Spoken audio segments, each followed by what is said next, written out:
Welcome to another episode of NCSA Learn. So, NCSA stands for the National Cybersecurity Agency, where our goal is to nurture a skilled workforce and really make humans the strongest link in cybersecurity.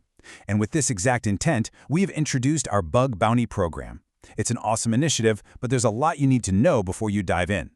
If you're a coder, you already know the exact feeling I'm talking about. You're browsing around, you spot a digital door that looks just a little bit open, and you think to yourself, what if I just take a look? It's a completely natural curiosity. We've all been there. But more often than not, that curiosity turns into risky behavior. For years, inquisitive minds in the Maldives didn't really have a legitimate avenue to test things out. But today, poking around without authorization carries some immense legal weight. And that's exactly why the NCSA Bug Bounty program was created. It provides a lawful, structured home for tech talent to actually sharpen their skills ethically.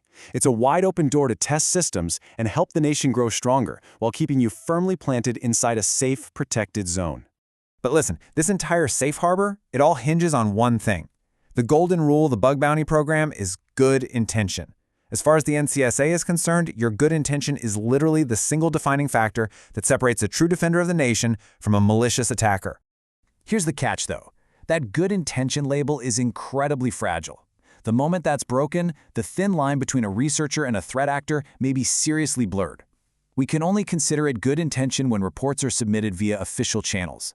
The absolute second you share a vulnerability publicly, maybe for some quick glory on social media or dropping it in a random Telegram group, that's a huge breach. You instantly cross over from being a defender to an offender. So, let's just address the elephant in the room. What actually happens when that ethical breach occurs? Well, once you step outside the bounds of the platform, you're no longer operating under the Bug Bounty program. You're out in the wild, and what follows could be a serious criminal investigation.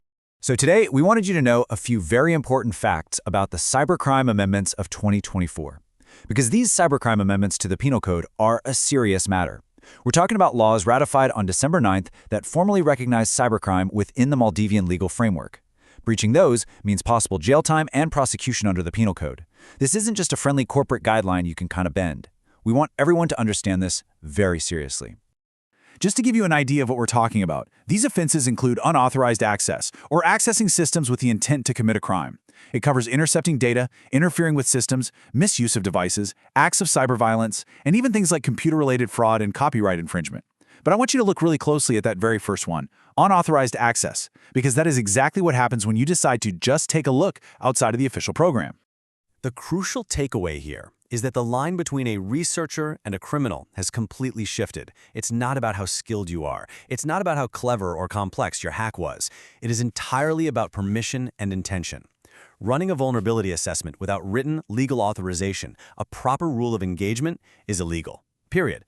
It honestly doesn't matter how helpful your intentions are in your own head. Without that authorization, the law only sees a crime. But hey, don't let this discourage you. The legal door is open. The NCSA Bug Bounty program has serious ethical guardrails designed specifically to protect you, provided you choose to operate inside them. To make it super simple, they've laid out 4 strict rules. You need to learn these by heart. All right, let's break them down. Rule 1, stop. The moment you find a vulnerability, just stop. Don't dig deeper to extract data just to confirm it. Finding the open door is enough. Rule 2, report. Submit it only to the official NCSA portal, not a blog, not a tweet. Rule 3, do not contact the affected organization yourself. NCSA handles that entirely, which actually keeps you anonymous and protected. And Rule 4, wait. Just keep waiting. And you know that waiting part? That's exactly where so many well-intentioned hunters mess up. Waiting is agonizing, especially when you found something huge. But submitting a report is the starting line, not the finish line. Fixing a vulnerability takes a lot of time. A delay in patching gives you absolutely zero right to go rogue and act on your own. There's a fantastic quote from the source material that sums this up perfectly. Silence here is not weakness, it's professionalism. Sharing what you submitted, even just a vague hint online or a cropped screenshot, is a massive breach of confidentiality. And the instant you breach that agreement, your good faith shield evaporates. The law that was protecting you just a second ago, yeah, it now applies to you as an offender. Look, the Maldives desperately needs your skills. Every student, coder, and curious mind watching this explainer right now, your country needs defenders. The NCSA has opened this door for you to sharpen your talent, earn real recognition like a certificate or a spot in the Hall of Fame, and genuinely make the nation safer. Just use the right door. Hack for the nation, not against it. So as we wrap up this explainer, I want to leave you with one final thought.